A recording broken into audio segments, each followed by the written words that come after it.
Keep in mind throughout this review that the trailer is the worst representation of Panic Room possible, and it's cut together like some kind of action-packed home invasion movie, and it's nowhere near as action-packed as that, and don't expect Forrest Whitaker to be standing in doorways menacingly like he's about to murder an entire family. So just keep that in mind in this review.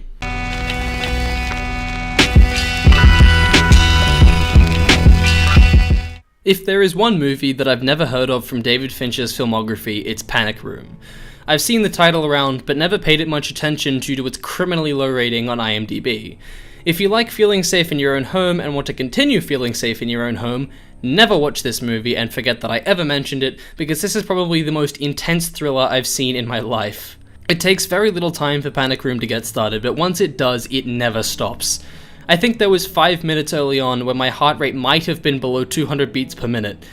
Panic Room is well made, incredibly well structured, and makes incredible use of its characters to keep the tension rising. Panic Room is a movie that doesn't hide from its title. There's nothing metaphorical about it, and it seems like this movie was made with that in mind. From the very opening of the film, the fact that the audience can easily guess what's coming is used very well to build tension. The 15 minutes that it takes Panic Room to set the stage for the events of the film are so concise and purposeful. This film comes together as one of the most well-structured screenplays I think ever.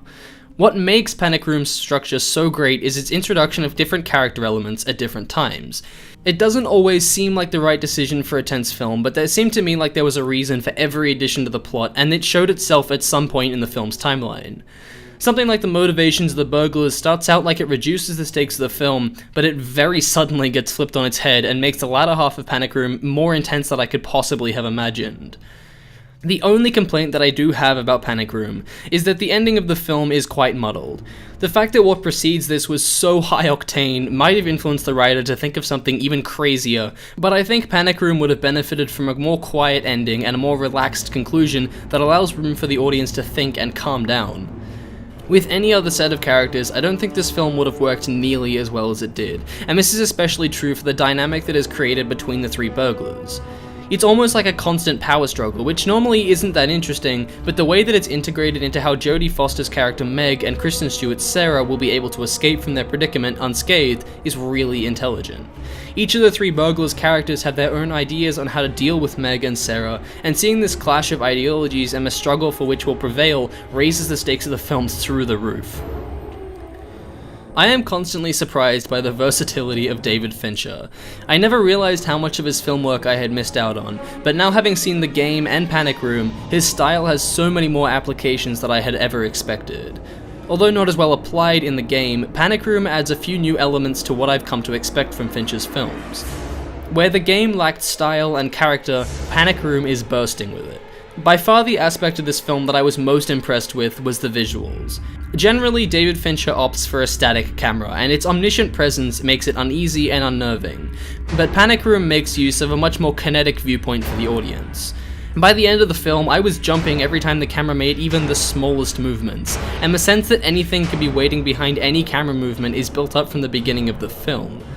Unlike most films that are set predominantly in one location, by Panic Room's conclusion, I felt I had seen and lived in every part of this Manhattan apartment. And I have Fincher's incredible direction to thank for that. The camera shows the smallest and most intricate details of the house in multiple astonishing long takes at the beginning of the film. One of these long takes would be the perfect illustration of just how great this film is and how intense it can be, but unfortunately I can't find the right download files for Panic Room and I just can't show you what I mean. You'll have to take my word for it, this film makes use of the camera better than a good 99% of the movies that I watch.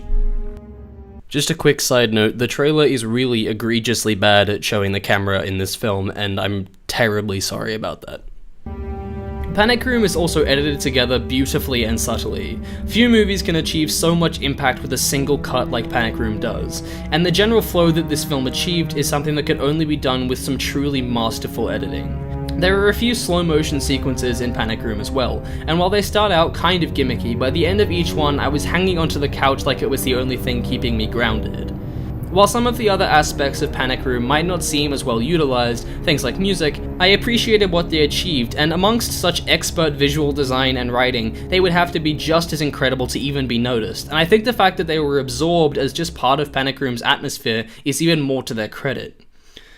So, in conclusion, just go watch Panic Room. Do yourself that favor, okay?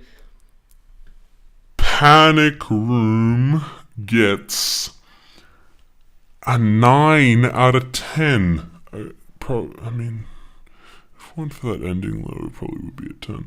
Just that ending wasn't even that disappointing. I would still definitely 100% recommend. 9 out of 10.